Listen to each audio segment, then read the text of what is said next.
같이 한 목소리 읽으시겠습니다. 시작. 이에 우리가 그에게 길을 열어주고 그가 왕궁 말문 거기에 이를 때 거기서 죽였더라. 구원 역사의 구속사를 가져간 아달랴의 최후. 6년 동안 통치하면서 잘 먹고 잘 살았죠. 잘 먹고 잘 살았죠. 근데 그 최후의 모습이 이렇게 죽음으로 끝나는 것을 볼 수가 있습니다. 그런 유다 왕가의 씨를 징별하는 사탄의 도구가 되었었다. 그러니까 열왕기하 11장 1절에 징별했다는 말과 계시록 9장 11절에 아바드에서 아바돈이 나왔다고 있어요. 그러니까 그 영적 배후 세력을 계시록 9장 11절에서 얘기해 준단 말이에요. 그러니까 앞에서는 행위가 나오고 뒤에서는 성경에서 영적 배후 세력이 무엇인가를 정확하게 밝혀줍니다. 그러니까 성경을 제가 어떻게 보라 했어요?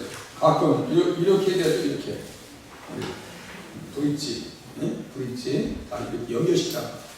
그렇게 해야 그 영적 배후 세력을 확실히 알 수가 있습니다. 그래서 열왕기하 11장 1절에 보니까 왕의 자손을 모두 멸절하였으나 했었어요. 왕의 자손을 멸절했다.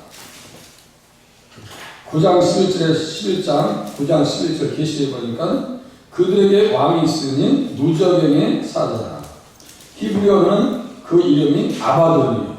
히브리어로는 그 이름이 아바돈이에요. 그래서 아바드에서 아바돈이 나왔다 했어요. 그리고 헬라어로는 그 이름이 아블론이에요. 아블론이나 아바돈이나 무저갱의 사자나 그놈이라는 얘기예요. 영적 배후 세력의 실세. 그렇게 하니까 그 여인의 선동으로 말미암아 요람이 형제들을 죽이는 만행을 저질렀다. 살인자라고 죽게 하는 영이다. 요람도 자기 남편도 자기의 영적 색깔을 입혀가지고 문을 드러나가지고 어떻게 형제를 죽일 수 있냐.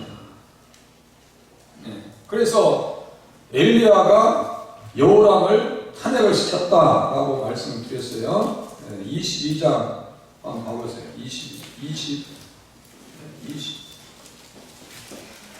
21장 12절. 뭐 여기 들어? 역대하 21장 12절. 엘리야가 막 책망할 정도면 이스라엘의 악행이 어느 정도.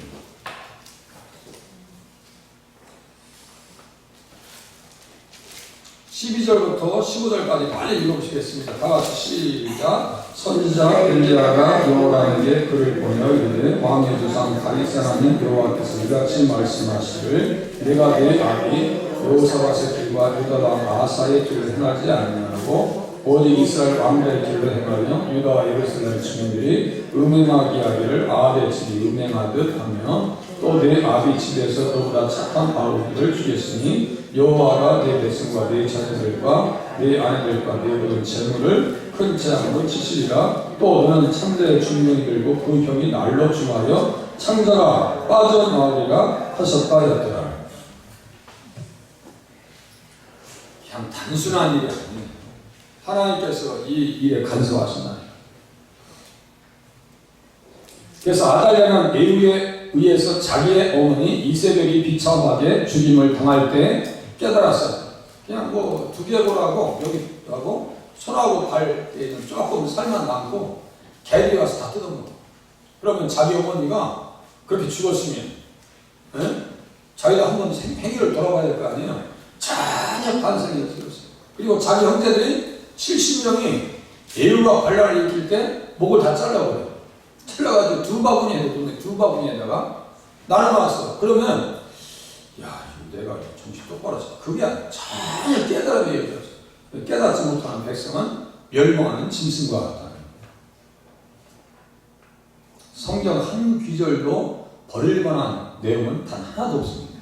잘 보시면 여기 써있잖아요. 그들의 머리를 광주리에 담았다. 70명의 머리가 잘려서 이렇게 광주리에 담았다고 생각해보세요.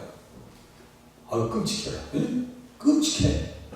하나님께서 그렇게 벌하신단 말이에요.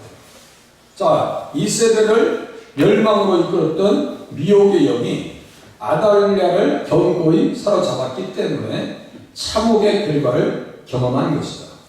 존귀하나 깨닫지 못하는 사람은 멸망하는 짐승 같다. 제가 더 어떻게 다 이용했어요. 제가 이거 다 이용했냐고. 이렇게 써놓은 것도 내가 지금 다시 보는데 제가 미리 얘기하는데 또 나오잖아요. 이거 어떻게 제가 다 이용했냐고. 유다와 요아스가 다시 세워짐으로 구속사의 명맥이 사람들의 찬양 가운데 다시 이어진다고 했어요. 참, 시를 설명한 거예요. 신본주의 정치의 회복, 역대하 23장 20절, 백부장들과 존귀한 자들과 백성의 방백들과 그 땅의 모든 백성을 거느리고 왕을 인도하여, 여기 이제 왕이 뭐예요? 이제 아달랴가 다 죽였는데 한 사람만 살아났어요. 요아스입니다. 요아스, 인도에서 여호와의 전에서 내려와 윗문으로부터 왕궁이 이르러 왕을 나라 보좌에 앉히네. 이제 다윗의 자손이 다시 통치가 회복되어지는 것을 이야기하는 거예요.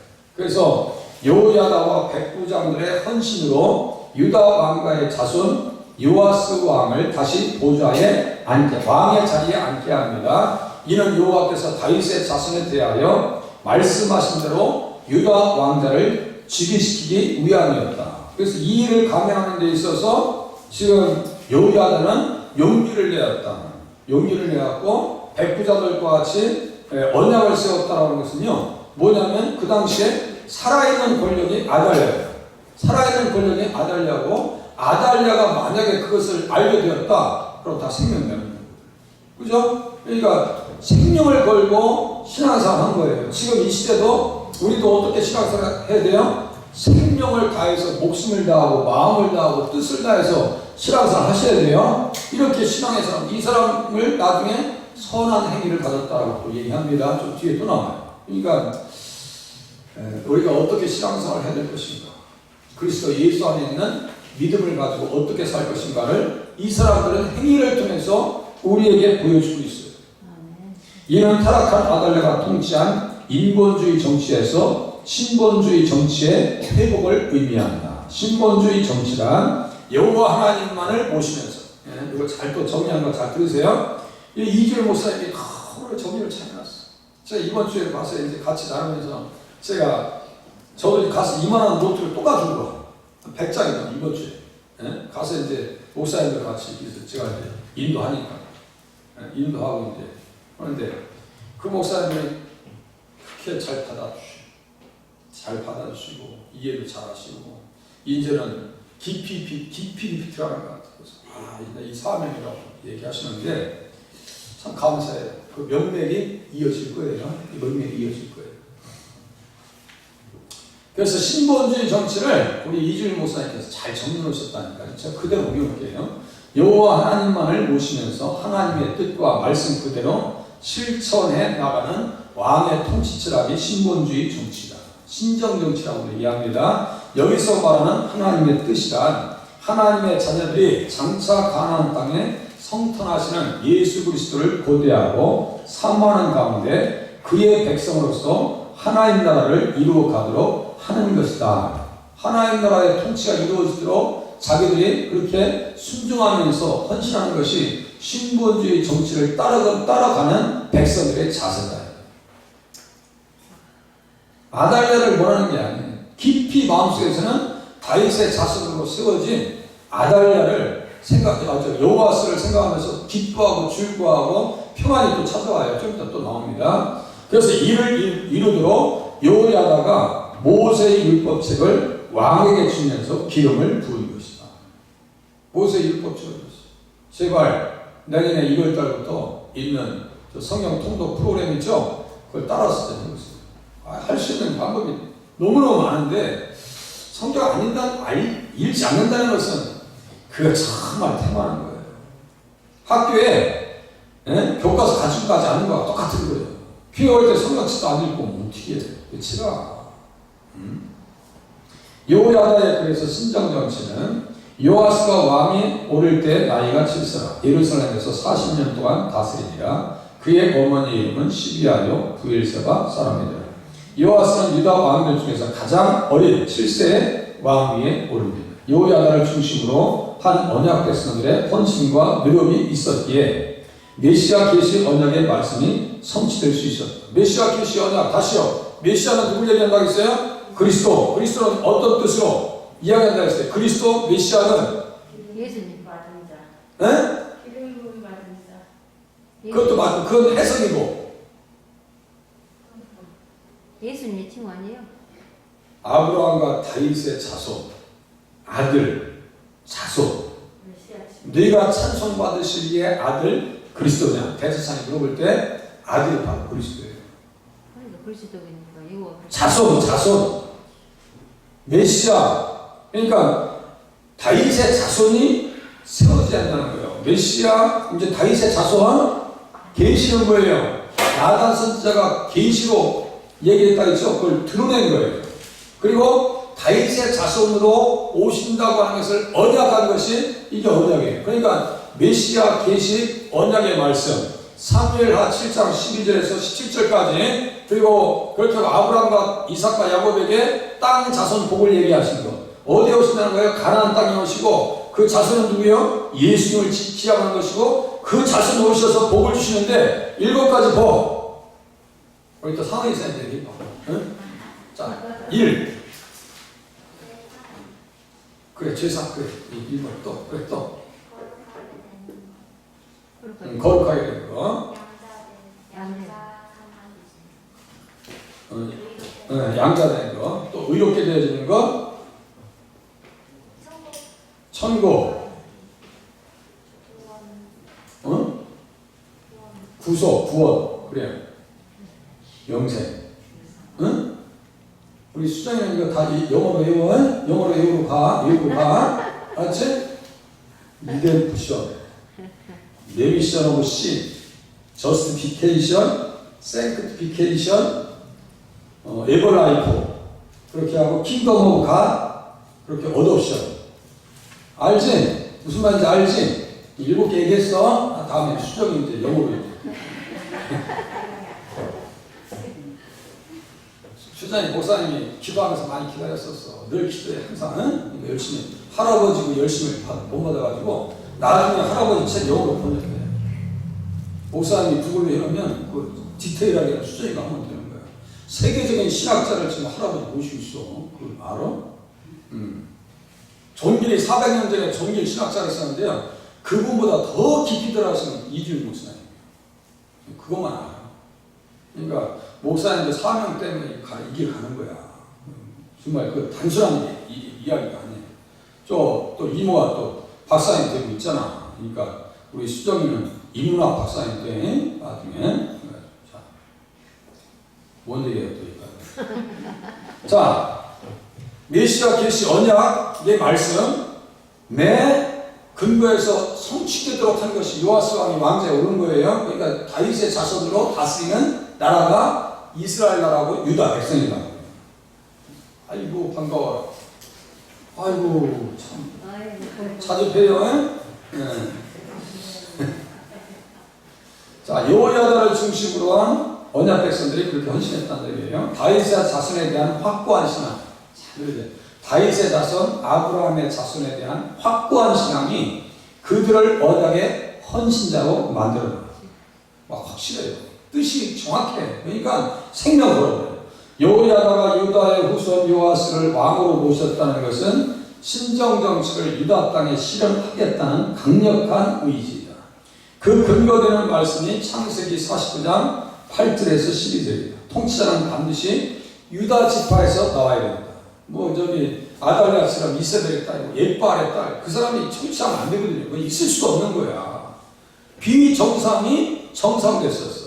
그걸 죽여버렸으니까 정상화시키는 과정이 요아스 왕을 왕자에 모시는 거예요. 비록 어리더라도 7살, 7세.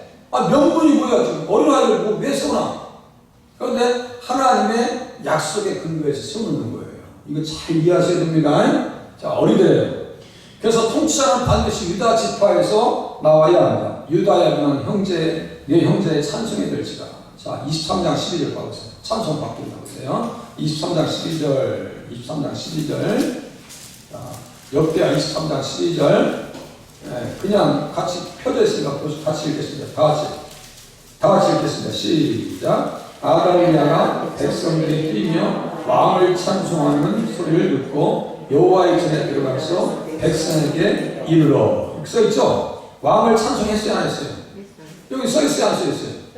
왕을 찬송하고 있죠? 그것은 무엇에 대한 그림자예요? 예수님을 찬송하는 그림자가 그대로 이게 지금 되어 있는 거예요. 그러니까 이게 그림자란 말이에요. 그림자. 또 보세요. 왕의 찬송하는 소리를 듣고 유다는 사자 새끼로다. 유다는 사자 새끼로다. 그러니까 여기 사자라고 하는 것은 라이온을 얘기하는 거지 메신저를 얘기하는 거 아니에요. 라이온. 그래서 계시록 5장 5절에 유다 지파의 사자가 이기셨다라고 할 때 그 사자는 지금 창세기 49장 9절에 유다 지파의 유다는 사자 새끼라고 할 때 그 사자가 라이온이잖아. 라이온은 동물의 왕이잖아요. 왕을 또 이렇게 표현하는 거야. 왕을. 아시겠어요? 그래서 계시록 5장 5절에 유다 지파의 사자가 이기셨다. 또 보세요. 귀가 유다 지파를 떠나지 않냐며. 그래서 귀가 유다 지파를 떠나지 않는데 유다 왕가의 후손이 통치권을 잡아야 되는데 그것이 어디 쓰였어요? 24장 1절. 여기 같이 요아스가 왕 위에 오를 때. 자 보세요. 귀라고 하는 것은 지팡이 귀자입니다. 지팡이. 왕들이 뭘 가지고 있어요? 지팡이 가지고 있어요? 안 가지고 있어요? 옛날에 왕들은 지팡이 가지고 있단 말이에요. 그게 여기에서 나오는 거예요. 귀가 유다를 떠나지 아니하며 역대하 24장 1절에 요아스가 왕 위에 오르는 것을 통해서 그 성취의 과정을 지금 그대로 보여주고 있고 역사적 과정 속에 있기 때문에 이것이 구속사라고 얘기하는 거예요. 역사적 과정 속에 있기 때문에 왕은 원수, 죄, 사탄, 사망의 목을 잡을 것이다. 이렇게 기록되어 있습니다. 그러니까 예수님이 이 땅에 오셔서 우리를 위해서 십자가에 희생하셔서 부활하심으로 말미암아 죄의, 사탄의, 사망의 권세를 이겨주셨다. 이겨주실 것이다 라고 하는 약속의 말씀을 구약 성도들은 그것을 바라보면서 신앙생활 했단 말이에요. 그래서 신정정치의 근거는 49장, 창세기 49장 8절에서 12절이다. 그 말씀 그대로 지금 요야다가 요아스 왕을 왕으로 세우면서 지금 성취해 나가고 있는 거예요. 아시겠죠? 그럼 요야다는 누구에게 쓰임받고 있는 거예요? 하나님 앞에 쓰임받고 있더라. 또 하나 더 예수님을 위해서 헌신하고 있더라. 이해가 되십니까? 우리는 그렇게 대신해야지. 또 보시겠습니다. 신정 정치에 있어서 필요한 덕목이 무엇인가? 정직이라고 써놨어요. 정직. 제4장 요야다가 세상에 사는 모든 날에 요아스가 여호와 보시기에 정직하게 행하였다. 보세요. 요야다가 잃어버린 신정 정치를 유다 땅에 실현하기 위하여 의지한 말씀이 창세기 49장 8절에서 12절이라고 하였다. 8인데 또 9절이죠. 다윗은 예수님의 그림자로서 대표적인 메시아 왕국의 건설자로 신정 정치의 이념인 정의와 공의를 행했던 사람입니다. 하나님의 정치를 이 땅에 하나님 나라의 의와 정의를 실현한 사람이 누구냐면 다윗입니다. 그래서 모든 백성에게 정의와 공의를 행했다라고 하는데 그 정의와 공의가 이사야서 11장 5절에 원형이 있네. 그러면 다윗은 예수님을 알면 예수님의 그 성품이 자기 통치의 삶 가운데 실현이 됐다는 얘기예요. 무슨 말씀인지 아시겠죠? 우리가 예수님을 알려고 몸부림치는 것은 예수님을 닮으면서 살아가야 되거든요. 사랑도 해야 되고 또 전도도 해야 되고 그리고 빛과 소금 역할을 감당해야 되고 우리는 원 빛이 아니고 빛의 반세체이고 그죠? 빛의 반사체이고 그래서 요한에 대해서 제가 말했어요. 요한복음 5장 35절에 요한은 켜서 비치는 등불이다 라고 얘기했고 우리 안에 빛을 밝히는 방법 이 빛은 뭐냐? 진리를 아는 빛인데 어디에 써있느냐? 누가복음 11장 30절 또 펴보세요. 누가복음 11장 앞에 띄워주세요. 누가복음 11장 33절 빛이나 덕이나 다른 게 아니에요. 누가복음 11장 33절 34절부터 보시면 돼요. 34절. 자, 34절, 35절, 36절.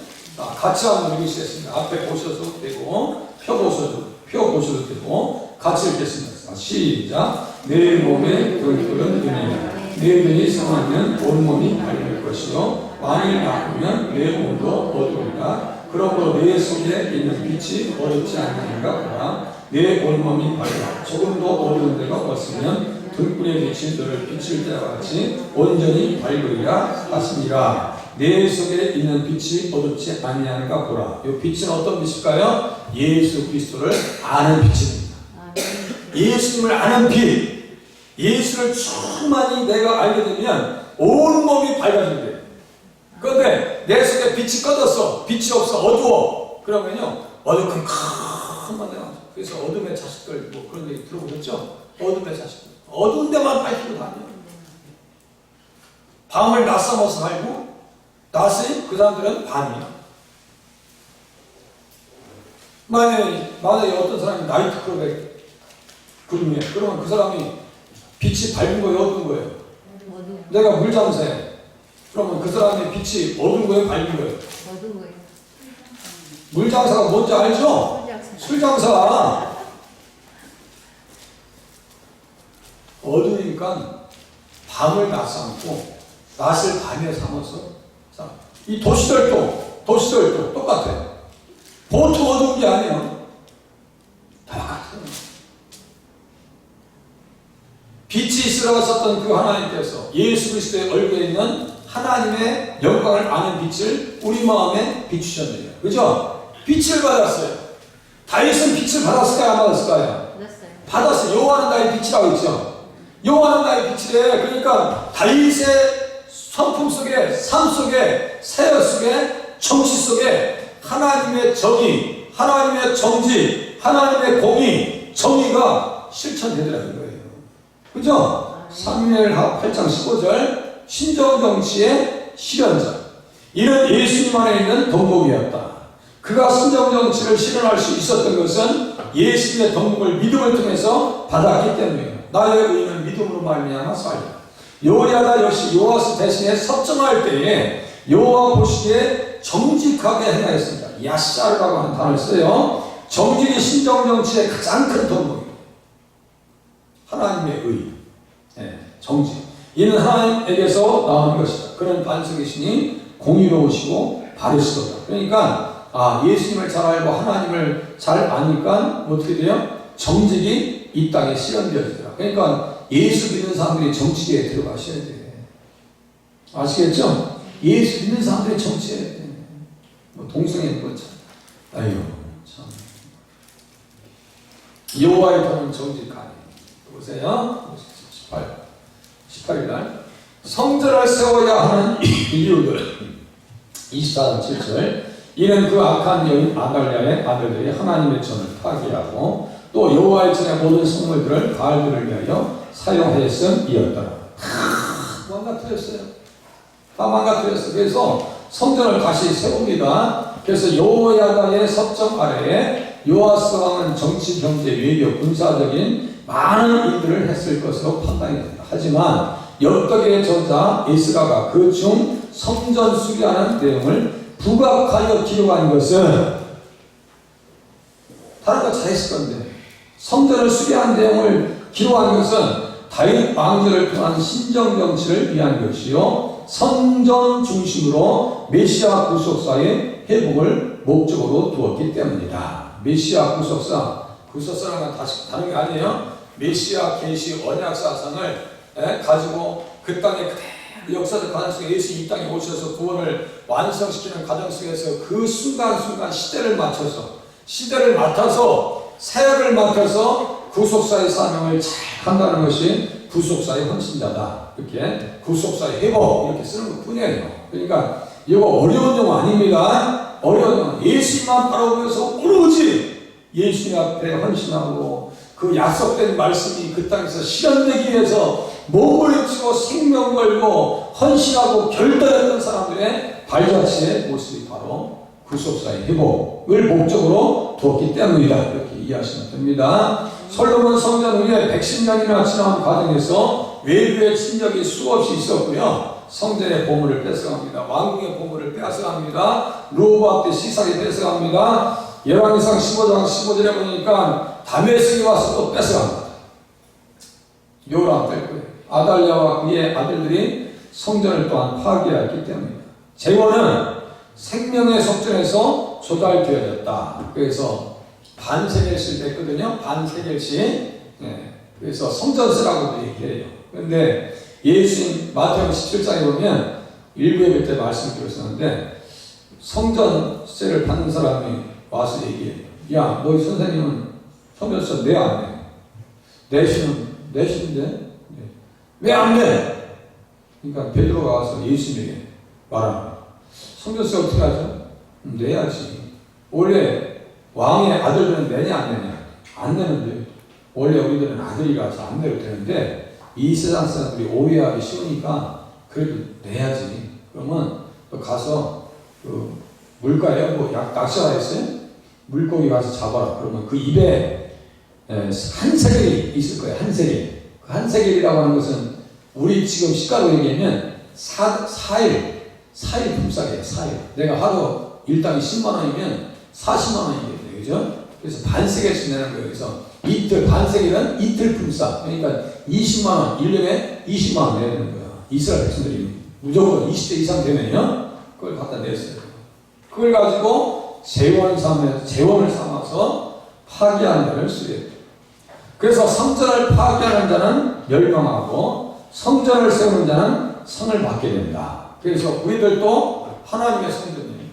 하나님의 성전입니다. 그러니까 나를 잘 세워야 되죠. 믿음으로 잘 세워야지. 그래서 고린도전서 3장 14절을 한번 같이 펴봅시다.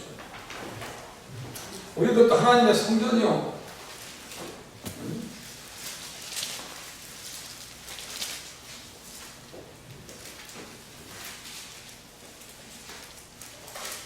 17절 보시면 되겠네.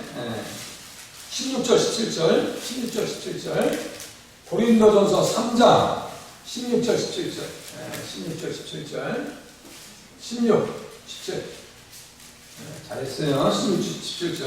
다 같이 읽겠습니다. 시작. 너희가 하나님의 성전이라는 것과 하나님의 성령이 너희 안에 계시는 것을 알지 못하느냐? 누구든지 하나님의 성전을 더럽히면 하나님이 그 사람을 멸하시리라. 하나님의 성전은 거룩하니 너희도 그러하니라. 여기 보세요. 누구든지 하나님의 성전을 더럽히면 해가지고 제 성경책에는 더럽히면 앞에다가 숫자를 써놨어요. 2자. 근데 2자를 밑에 들어가 보세요. 뭐라고 써놨어요? 네? 멸하면. 그러면 요 멸한다는 것과 뒤에 그 사람을 멸하시리라고 하는 그 단어는 똑같은 말이에요. 아시겠죠? 영어 성경에서는 destroy, destroy. 그러면 보세요. 성전을 세우는 사람은 축복받고 성전을 무너뜨리는 사람은 뭘 받아야 돼요? 저주받는데. 아달랴와 그 아들들은 축복받았어요? 저주받았어요? 저주받았어요. 할렐루야. 아멘. 성경 그대로 그냥 믿어요. 그걸 나의 이성의 잣대로 평가하고 그런가 이 따지고 묻지 말고 내가 그 말씀으로 살 건가 안 살 것인가를 고민해야지 이 말씀이 맞아 안 맞아. 그 주제 파악을 못하고 있는 거야. 나는 교만한 거지. 그렇게 얘기하면 성경이 이렇게 기록되는데 내가 이 말씀대로 어떻게 살까? 내가 우리 안에 성령님이 계셔서 우리가 성전 삼아 계시네. 그러면 나도 여호야다처럼 성전을 세워야 돼요? 안 세워야 돼요?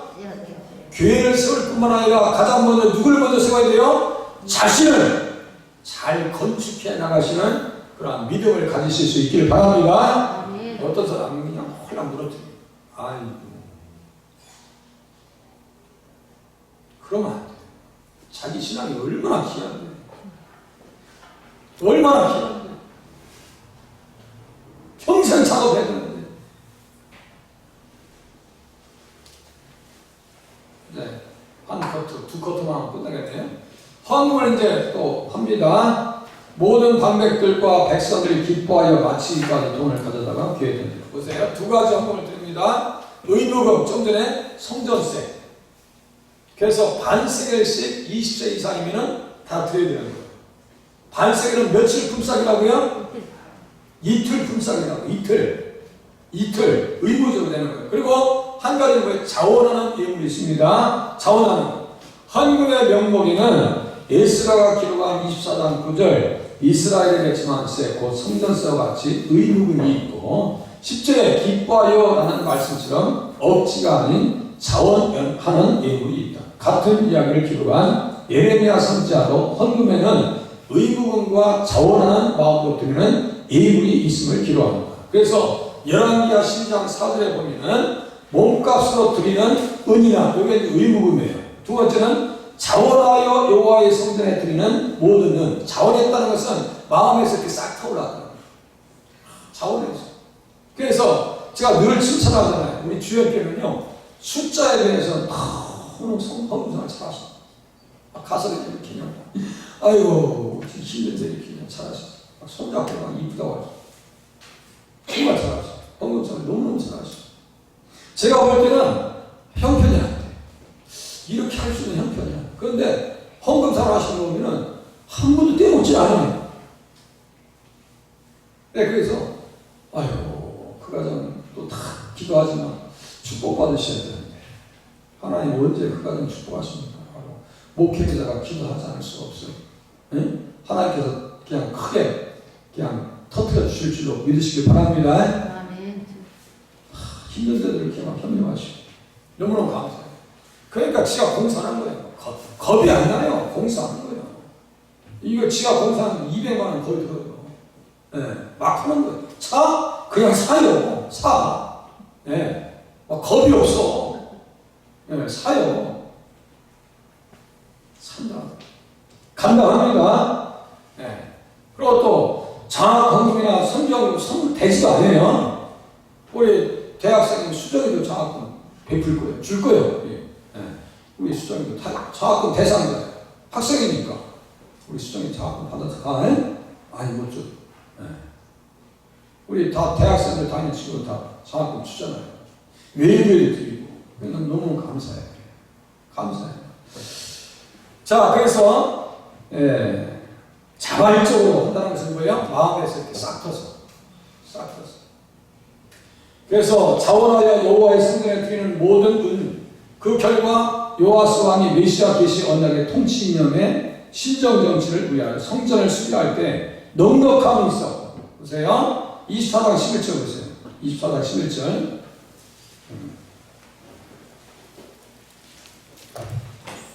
24장 11절. 돈을 적게 얻었대요? 많이 얻었대요? 11절 보세요. 많다는 얘기가 두 번 나와요. 자, 11절 같이 읽겠습니다. 시작. 레위 사람들이 언제든지 피해를 메모 왕의 관리에게 가지고 가서 돈이 많은 것을 보이면 왕의 성문과 대스령에게 속한 하느님이 와서 그 개를 썩어 다시 그곳에 가져다가 주었더라. 때때로 이렇게 하여 돈을 많이 거두네. 할렐루야. 기분 나빠요? 좋아요. 많이 걸었다. 써있잖아요. 그리고 수리 비용 지출에 부족함이 없었다. 12절 보세요. 12절. 같이 또 읽겠습니다. 시작. 왕과 여호야다가 그 돈을 여호와의 전 감독자에게 주어 석수와 목수를 고용하여 여호와의 전을 보수하며 또 철공과 노수공을 고용하여 여호와의 전을 수리하게 했다. 고용했다는 것은 돈을 지출할 수 있었다는 거예요? 없었다는 거예요? 어느 교회는요 성전 건축했는데 지출할 돈이 있어야지. 그래서 인부들이 와서 예배당 앞에 와서 깽가리 치고 막 북치고. 그럼 은혜를 바꿨어요? 못 바꿨어요? 내가 목회해도 앞에서 깽가리 치고 북치고 있으면 내가 설교하겠어? 김 목사가 목사님 저 보일러 공사금에 돈 안 줘야 되고 언제 줄 거야? 하면서 깽가리 치고 있어봐. 내가 앞에서 내가 설교하겠나? 하나님께서 그렇게 풍조하게 하셨습니다. 성전을 이전 모양대로 견고하게 되었다. 여호야다가 사는 모든 날에 항상 번제를 드림으로 십자가에서 아브라함의 자손들을 위해서 희생하실 예수님을 바라보게 되었습니다. 그래서 이스라엘 백성들의 번제, 희생 제도는 예수님의 십자가의 그림자다라고 하는 제목 가지고 제가 분명히 설명했습니다. 예레미야 레위기 1장 1절에서 9절까지 보시겠습니다. 오늘 이제 마지막 왕의 묘실에 들어간 요야다. 내일 아침에 또 한 번 더 할 거예요. 설교. 너무 참 귀한, 이렇게 칭찬받고 이렇게 사랑받을 수 있어요. 그렇게 하고 이 왕의 묘실 가운데 들어간 사람들 중에서 요야다 외에 또 누가 있을까? 평민 중에서, 제사장 중에서 왕 외에 요야다와 같이 왕의 묘실에 들어갈 수 있었던 사람이 누군가 보시자고요. 있으면 한번 생각 한번 해보세요. 요야다밖에 없어요. 그러니까 대단한 인물이에요. 요야다는. 다리가 안 네, 정말 대단한 인물이에요. 자, 우리가 다윗성 여러 왕의 묘실 중에 상사였으니 이는 그가 이스라엘과 하나님과 그의 성전에 대하여 선을 행하였습니다. 여기 선에 대한 정의를 잘 써놨습니다. 그래서 대제사장 요야나는 메시아 계시 언약의 헌신자였다.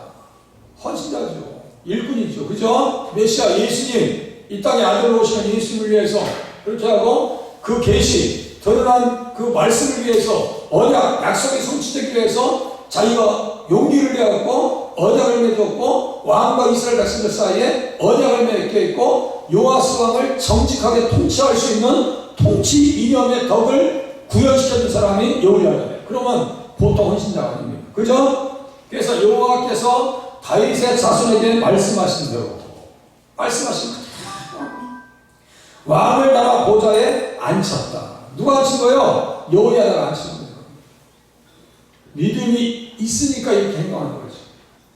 사무엘하 7장 12절에서 17절까지, 창세기 49장 8절에서 12절까지의 말씀에 성취를 이루게 하고 보았던 사람이 여호와예요. 그의 충성은 그래서 결국은 누굴 위한 거예요? 요아스를 위한 것이 아니고 예수를 위한 것이다. 아시겠죠? 아멘. 예수를 위해 충성한 거죠. 나중에 요아스는요, 세상의 요야다의 아들 스가랴를 돌려쳐주게 돼요. 그런 못돼 보는 인생이 어디 있어? 응? 누구 때문에 살았는데? 누구 때문에 살았는데? 어떻게 그렇게 할 수 있어? 그래서 예수님께서 스가랴의 이름까지 기억하실 정도로 가인 아벨의 피부터 의인 스가랴의 피까지 이런 말씀 예수님께서 하셨죠? 그 스가랴가 바로 스가랴 요야다의 아들이야. 그러면 예수님께서 요야다의 아들을 기억해 주실 정도면 요야다는 믿음 생활 잘한 거예요, 못한 거예요? 바레아바의 아들 스가랴. 그 바레아바가 바로 요야다예요.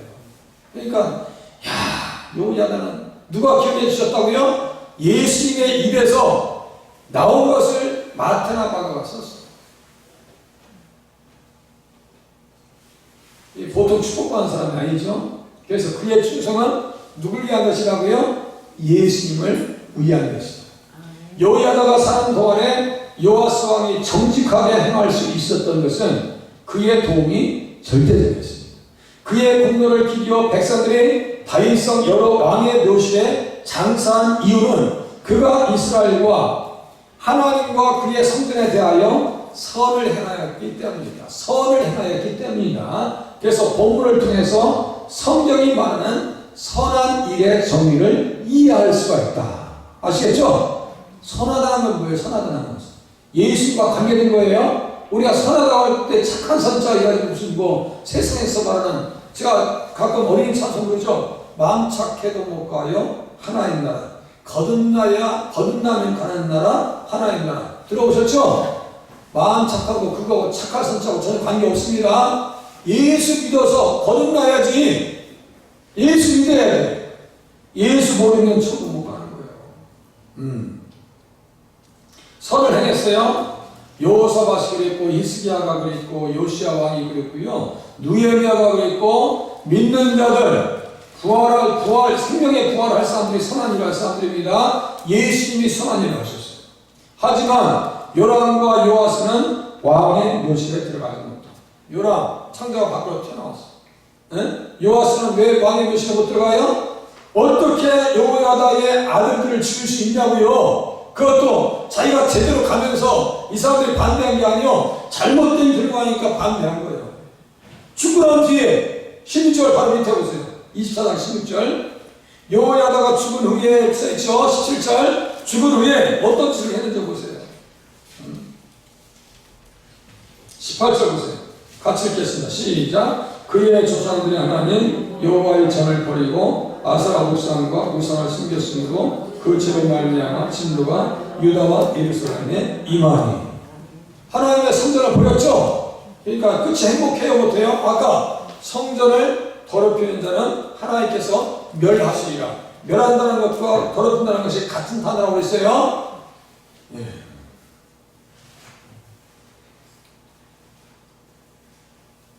여호야다 너무 아름다운 사람. 내일 새벽에 여호야다 한 번 더 듣고 이렇게 해서 넘어갈 겁니다. 기도하겠습니다.